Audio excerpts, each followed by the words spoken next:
Good evening, everyone, and welcome to Inside Israel. I'm Joel Chasnoff, coming to you tonight from Ra'anana, right outside Tel Aviv. Before I go into the title for tonight's broadcast, I do want to acknowledge that the date of our taping, it's August 18th of 2024, is the 24th birthday of Romi Gonen. Romi Gonen is one of the 115 hostages who is still in Gaza now, 10 and a half months in. And why do I point out that it's her birthday? Well, if you've been to Israel since October, you know that there are posters everywhere of the hostages. We still have not forgotten. Israel is very good at remembering. Just today, a bus drove past our car, and the whole side of the bus had photos of the hostages on it. And everywhere you walk around, whether it's in shopping malls or public parks or really any public space at all, we see pictures and posters of the hostages. And Romi Gonen, who is, as I said, turns 24 today, is one of those hostages whose pictures really stands out. It sounds kind of crass to say it, and I don't know how else to say it, but some of the hostages are better looking than others, right? And some of them really make an impression on you, and you notice them. And Romi Gonen is one of those who absolutely stands out from the crowd. She's gorgeous and kind of magical looking, and that's how her parents and family have described her as well. It's just a magical, young, joy-filled human being. And so when I heard that Romy was turning 24 today, I immediately knew who she was. There are other hostages whose names, if you heard them, you wouldn't know what their image looked like. But I think Romy is one that I and most Israelis recognize just from the sheer positive energy and joy and beauty that she exudes in her pictures. So we can't start tonight's broadcast without acknowledging that she turned 24 years old today. Today's broadcast of Inside Israel is called Together We Will Win, unless, of course, we've already lost. And what I want to do is explain to you my take on that slogan. There's a few different ways of looking at it, that slogan, Together We Will Win. But first, of course, I need to explain what that slogan is. And again, those of you who've been to Israel since October or follow the news, you may know that this has pretty much become the national slogan since October. In Hebrew, Yachad Nena'tzeach, which means together we will win. And you see it on billboards, you see it certainly on bumper stickers. You see it on television, like when you're watching a television show down in the corner.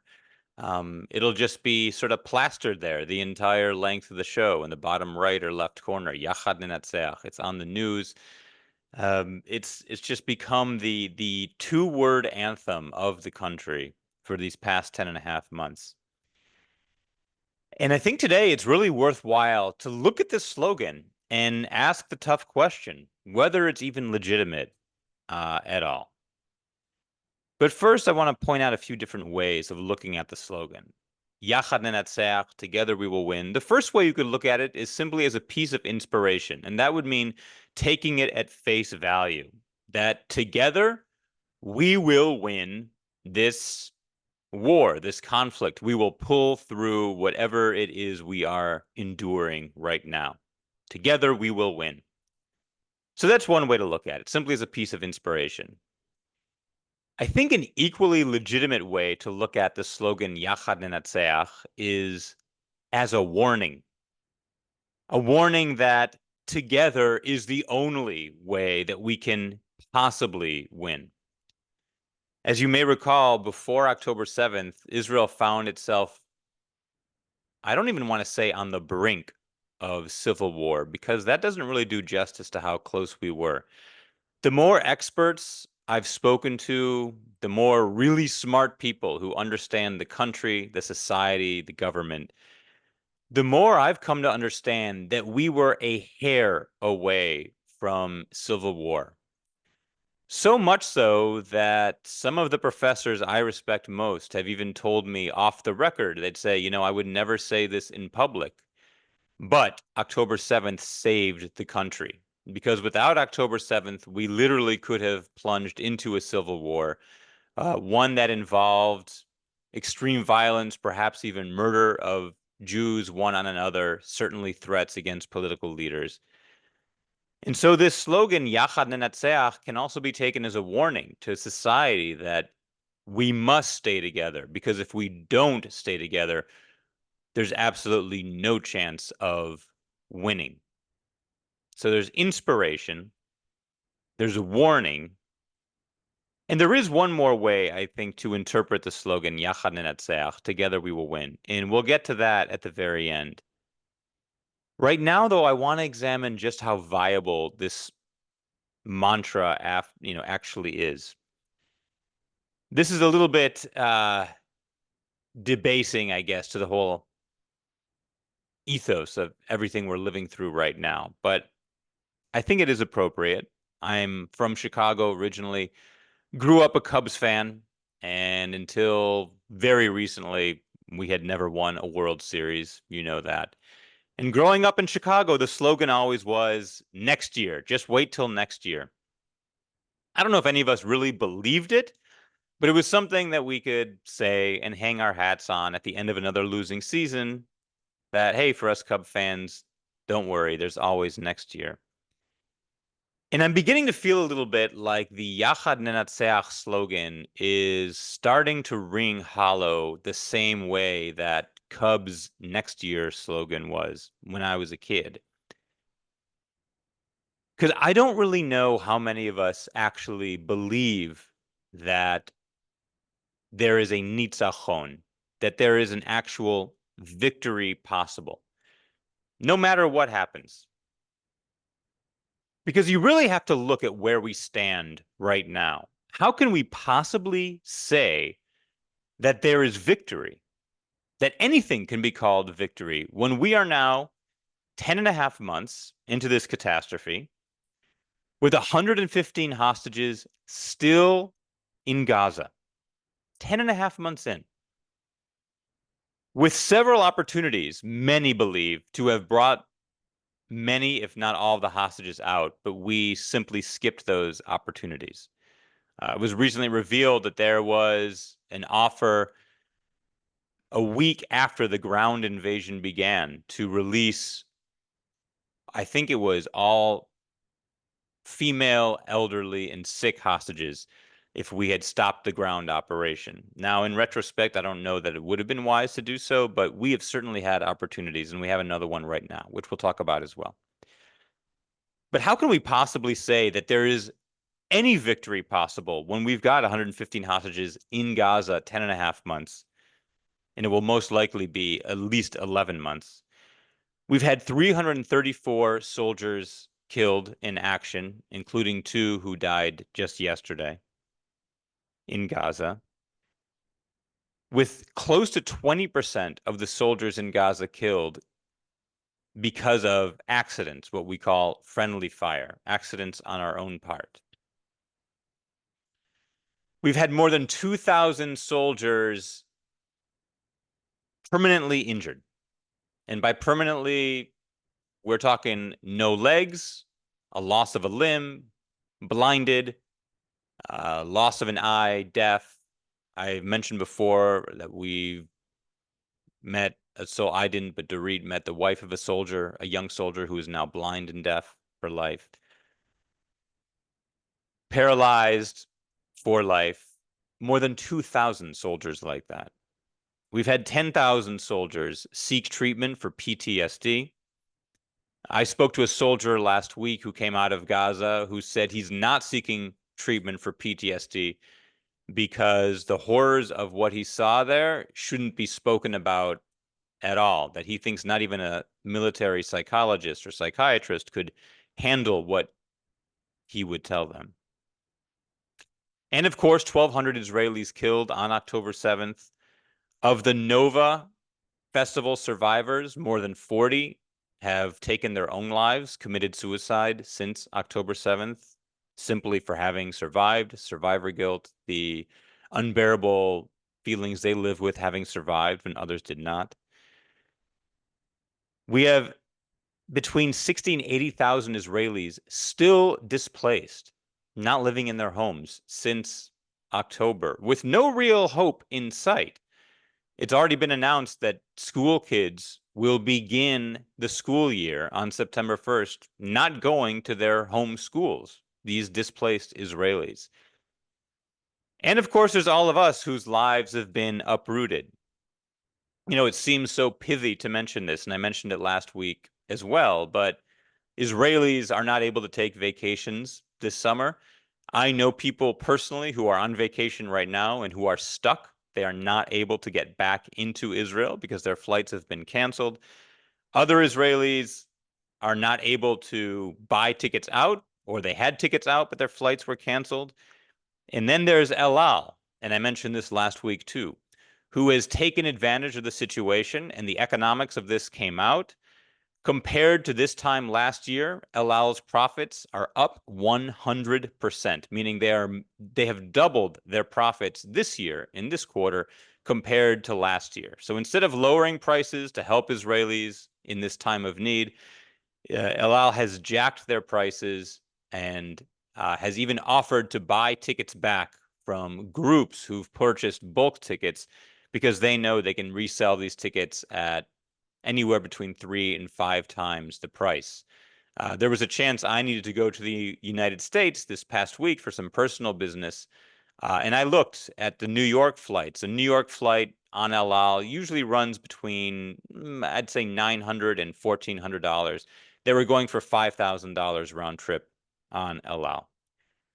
So there's this idea, too, that the country is not looking out for you. Meanwhile, the economy is shrinking here statistically, and prices are up. Gas is always expensive here, but it's about 20% higher than it normally is. Um, you know, I just filled up my car the other day. It's about $120 to fill up our medium-sized SUV. When I rent cars in the United States, I'll often rent a similar size SUV, and it costs about $35 to $50 to fill up. So just to get a little comparison. And of course, we're living in fear. You know, day to day, we wonder if this is going to be the day that war breaks out with Iran or Hezbollah. And in many ways, our society is coming apart and becoming fractured. We have the Haredim, who've now begun to be drafted into the IDF, but which simply are not showing up for their draft. We had I think it was last Thursday, 90 ultra-Orthodox Jews were drafted into the Israeli army, were given draft orders to show up, and only 12 of those 90 actually showed up. So 78 simply refused the order, and so far nothing is being done with them.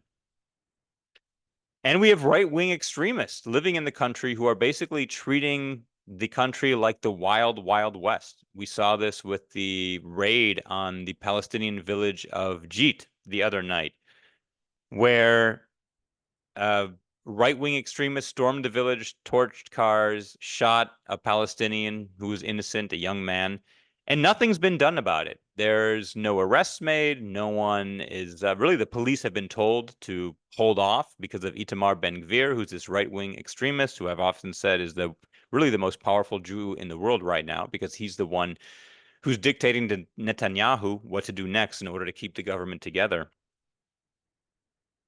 There's world opinion on Israel, and what I consider one of perhaps the most disappointing aspects and dangerous aspects of all is the lack of Jewish support around the world. You guys who tune in here week in and week out and who read Israel news, in many ways, you are the anomaly. You are on top of it. You care. You live and die yourselves on the biggest news coming out of Israel. It means a lot to you. But we can't say the same for most Jews around the world. Many have simply tuned out or grown apathetic, and far too many are even have become anti-Israel, whether it's Jewish Voices for Peace, or If Not Now, and other of these upstart Jewish groups that are actively protesting Israel, including rabbis. So how can we possibly do anything that would lead to a victory at this point? I think the best we can hope for is to end the conflict and then try to move forward. But the idea of saying that Yachad Nena'tzeach, together we will win, I honestly, Joel, my opinion, I don't think this is possible. I don't think there is any victory at this point. Even if the hostages were to come out tomorrow, they will have been there, tortured, raped, God knows what, for 10 and a half months. Even if we are able to reach Sinwar, who is the architect of the October 7th attacks, we can't change the fact that he was in an Israeli prison just, what was it, 2006? So less than 20 years ago. And we let him free. And that he was able to run free under Gaza in tunnels for 10 and a half months. The damage has been done. And Israel is going to need a long time, probably a generation, to recover from the damage that's been inflicted upon us. Whether it's something as innocent as little kids being afraid of every siren and lawnmower and motorcycle they hear. I've talked to adult friends who, like me, our hearts beat a little faster when we hear a motorcycle whir its engine, because it sounds very much at the beginning like an air raid siren going off. And so we tense up. Now, I would hardly say that this is the PTSD in any way compared to what soldiers are going through or those who live in the North, but we're all inflicted. So this whole idea of a slogan, Yachad Nena'tzeach, together we will win, it's really nice. It's a great piece of copy, but I personally do not think it's possible or true. That ship has sailed. I think actually that ship sailed on October 7th itself. There was no way we could claim victory after we allowed Hamas into the country, even though we had all the intelligence we needed to stop it. A new report came out this week that the chief of staff, the general, and the prime minister and other minister of defense and other leaders of the military and defense establishment in Israel never were notified that we intercepted this playbook called Jericho Walls. The unit 8200, which is the highest intelligent unit, as I've told you before, came across this blueprint called Jericho Wall, which was exactly what Hamas was going to do on October 7th. The leaders of this 8200 unit and the leaders of the Southern Gaza Command decided on their own that this was not actually a plan that could be put into action. It would never actually take place. Hamas wasn't capable. Hamas didn't want it. And so they didn't even notify the chief of staff that it had been intercepted. How can we say victory is possible when we have messed up on so many fronts and when so much has already been done to us? Now, I did mention that there is one other way to look at this slogan. Yachad Nena'tzeach, together we will win. And the one way we might look at it that is a little bit optimistic is if we emerge from this together and still united, then we can say we have won. So it's sort of a condition of everything we are going through now. Yachad Nena'tzeach. It's almost like saying, if we are Yachad, then we can say Nitzachnu. If we are unified, that is the only way we can say that we are victorious. Because that really is Israel's biggest obstacle right now to fulfillment. The biggest threat to Israel, I wrote about this in Israel 201. In the last chapter, we interviewed David Pasig, who's a futurist, who, by the way, I will be interviewing soon for the podcast. But in this final chapter, we spoke with David Pasig about threats to Israel and Israel's future. And he's very optimistic about Israel's future. Even now, I've spoken since October 7th. He's still optimistic in the long run. And that's why he's optimistic, because as a futurist, his entire view is the 30,000 foot, hundreds of years view. He does not think in terms of years or even decades. He thinks in terms of centuries. And so in the long run, he is very optimistic about Israel.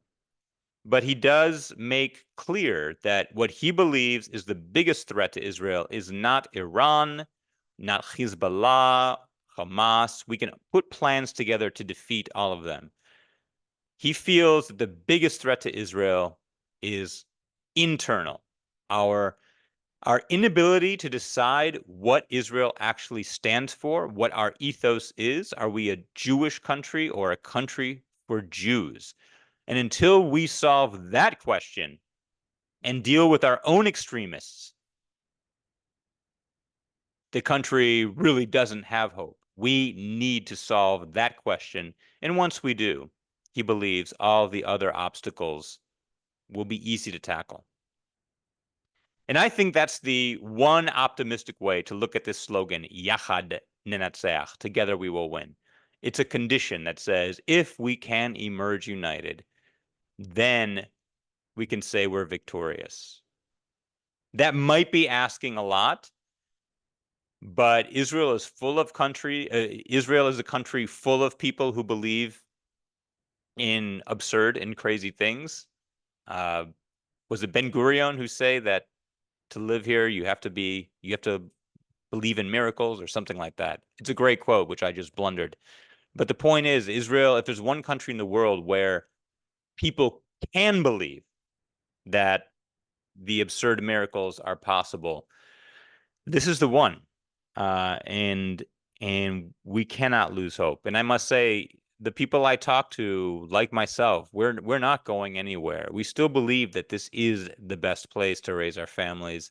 This is the best case to bring up our kids, that putting them in the army is still one of the best experiences they can have because they learn about how to contribute to a story that's larger than themselves and to be part of a society that stands for something than just individualism. But it is hard. And what those in my circle are all hoping for is, of course, unity. We're going to take a quick break, and then I'll be back to answer some of your questions, including some of the questions in the chat. This is Inside Israel. I'm Joel Chasnoff.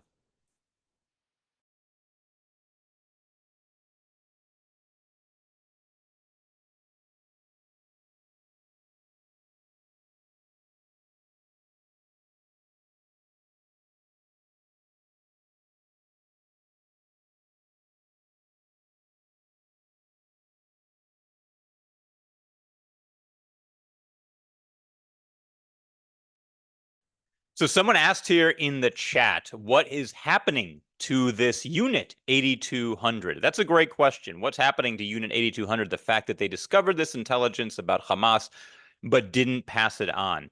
As far as I know, the head of the unit either has resigned or has announced his resignation, and is a new leader will be put in place of this military unit. And in general, the Army is conducting a lot of internal investigation right now about how it allowed October 7th to happen. Many, to the credit of the leaders of the IDF, many have taken responsibility for it.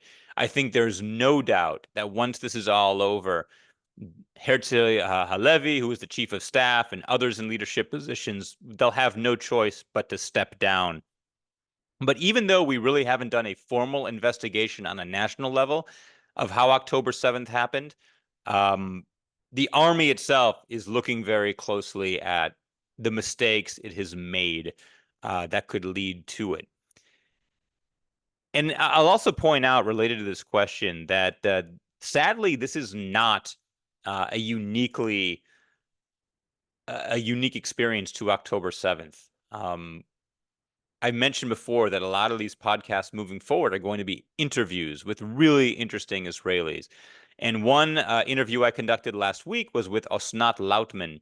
She is a cultural trainer, and her whole job, it's really fascinating. She goes around the world working with companies who do business with Israel or have Israeli employees, training them how to handle Israelis, and also training Israelis how to handle Americans, Canadians, Brits, Swiss, French. She's an expert on 63 cultures around the world.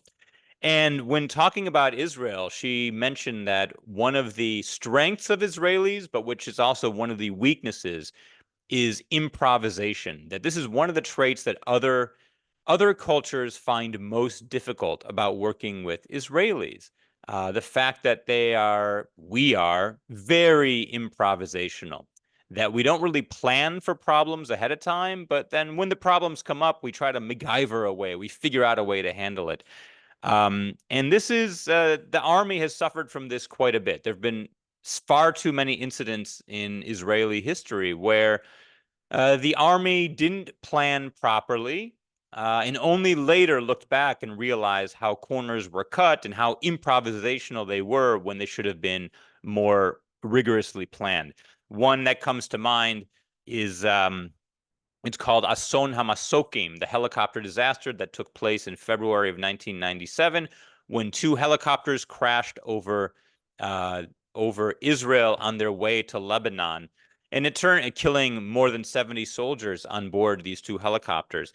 And it turned out that the pilots of these helicopters had really not followed any of the rules. They shut off their lights after taking off because they didn't want Hezbollah to see them in the air, but this was against protocol, and because the lights were off, they collided into each other. They hadn't done some of the other pre-flight checks. They hadn't communicated with each other, the pilots, about which routes they were taking, all because they figured they would figure it out on the fly. They would just improvise. And so while on the one hand, we say, startup nation, we improvise, we're so good at thinking on our feet, it's also our Achilles heel. And so the Army is doing a lot of investigating right now to figure out how it can not be so improvisational. And to answer the question, what's happening is changes in leadership and new policies. This relates also to the idea of the ceasefire and hostage talks on the table right now. One of the big questions is, can Israel leave Gaza? If there were a ceasefire, could we leave Gaza right now? Would Hamas be able to regroup? And every military leader has said that, yes, we could actually handle Hamas if we left Gaza right now. Netanyahu so far says that he is not budging on this, and that could derail the chances for a ceasefire and hostage deal. But most military leaders really do believe that we could handle Hamas moving forward. And I think it's because they realize we would no longer be improvising, that we would need to watch and we would need to respond strong if even one missile were fired. So I actually agree, just from the knowledge I have speaking with military people, that if we were to leave Gaza, we would still be able to handle Hamas. But it's because I think we're going to rely less on our improvisation and more on thoughtful planning ahead of time. I want to look at two questions that you guys sent in.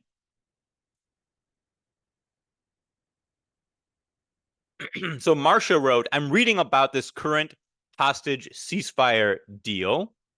One point that comes up often is the Philadelphia corridor. What is that?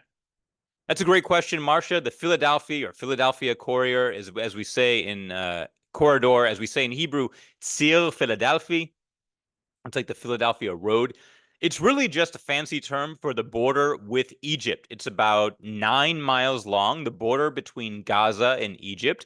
And it's been found that this border between Egypt and Gaza was the main way that Hamas has been able to smuggle weapons into Gaza. We've all wondered, how were they able to get these rocket launchers, the cement, everything they needed to build the tunnels? At first, it was using tunnels underneath the Philadelphia corridor, this road along the border between Gaza and Egypt. But then they didn't even need to use the tunnels to sneak around. They just went overland between Egypt and Gaza. And so when you hear about Israel controlling the Philadelphia corridor, what that really means is, will Israel have control over the border between Egypt and Gaza? Now, Netanyahu has made it a firm point that IDF troops need to be on the Philadelphia corridor at all times, that he will not budge on that. Military leaders and the Shin Bet and Shabak, these internal security services, they're saying that there are other ways to watch the Philadelphia corridor, whether it's by working with Palestinians who are there, camera systems, other technologies. But that is what we're talking about. It's really just a fancy term for the border between Gaza and Egypt. And it is a very important point of discussion.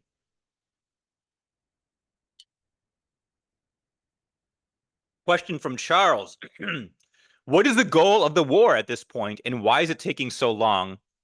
Why has Israel taken no action in the north? Well, Charles, the stated goal of the war has been to destroy Hamas and their capability to attack again, and also to free the hostages. I think the reason it's taking so long is because those two goals intersect and interfere with each other. We cannot fully go after Hamas as long as there are hostages who are alive.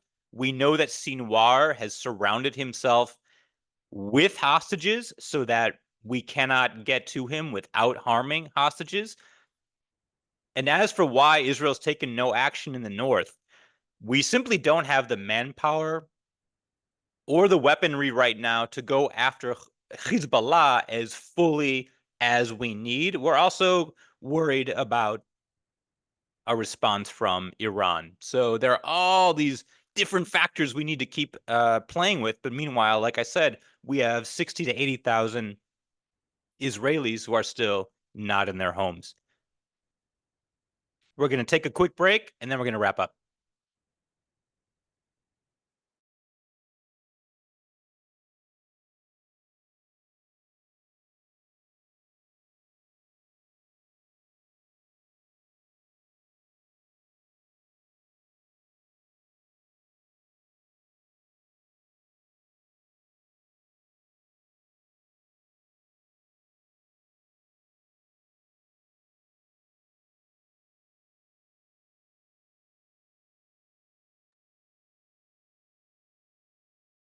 So as I mentioned last week, the podcast moving forward is going to be this mix of these live Sunday night conversations, which then get posted on Wednesday.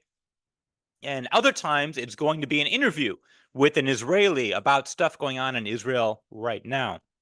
This week, what you're seeing right now is going to be the podcast that drops on Apple and Spotify on Wednesday. So if you know someone who wasn't able to make it tonight, they will be able to hear this recording on Apple and Spotify. If you're not signed up to get the Apple and Spotify version of the podcast, all you got to do is easy. It's just subscribe.